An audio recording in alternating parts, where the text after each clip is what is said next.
एकदा मी रस्त्यातनं चालत होते आणि एक मजूर आपल्या कपाळावरचा घाम पुसत होता. ओळखीचा होता म्हणून त्याला म्हटलं, "काय कसं चाललंय काम वगैरे?" तो म्हणला, "काय करणार मॅडम, आम्ही आमचं जेव्हा घाम पुसतो ना, तेव्हा आम्हाला असं वाटतं, की आमचं नशीबसुद्धा आम्ही पुसून टाकतोय आणि आम्ही आपले कायमचे कष्टकरीच बनतोय."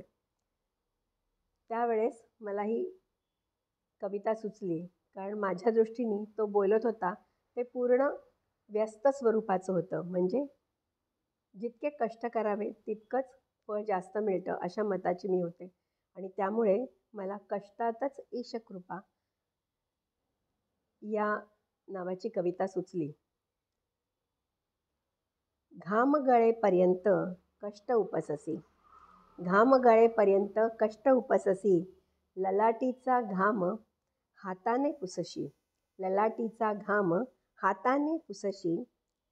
असा अयोग्य विचार तू का करीसी, असा अयोग्य विचार तू का करीसी, कष्ट करूनी तुझे नशीब तूच पुसशी.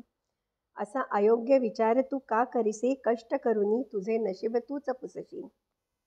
कष्ट करून तव घाम गळता, कष्ट करून तव घाम गळता, नशिबासी येईल चमक आता. कष्ट करून तव घाम गळता, नशिबासी येईल चमक आता. कष्ट आनंदाने नित्य वाढविता, कष्ट आनंदाने नित्य वाढविता.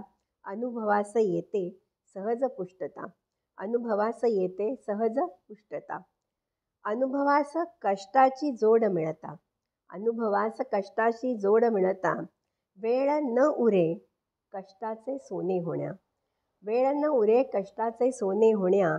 भरभराटीचे दिवस येऊ लागता, भरभराटीचे दिवस येऊ लागता. समजून जाते कष्टाची महानता. अनुभवास कष्टाची जोड मिळता, वेळ न उरे कष्टाचे सोने होण्या. भरभराटीचे दिवस येऊ लागता, समजून जाते कष्टाची महानता.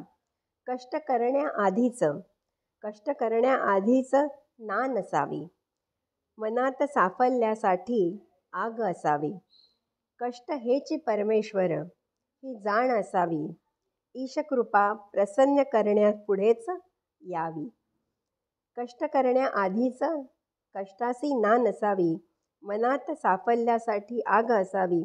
कष्ट हेची परमेश्वर ही जाण असावी, ईशकृपा प्रसन्न स्वप्न साकारण्यापुढेच यावी. कशी वाटली ही तुम्हाला कविता? कष्ट केल्यामुळेच कष्टाचं चीज होतं आणि जेव्हा भरभराट येते तेव्हा कष्टाच्या एकेका दिवसात केलेले कष्ट आठवल्यामुळे ती भरभराटसुद्धा खऱ्या अर्थी भरल्या भरल्यासारखी वाटते, असा माझा विचार होता आणि म्हणून मला ही कविता सुचली. तुम्हाला आवडली असेल तर लाईक करा, चॅनलला सबस्क्राईब करा. धन्यवाद.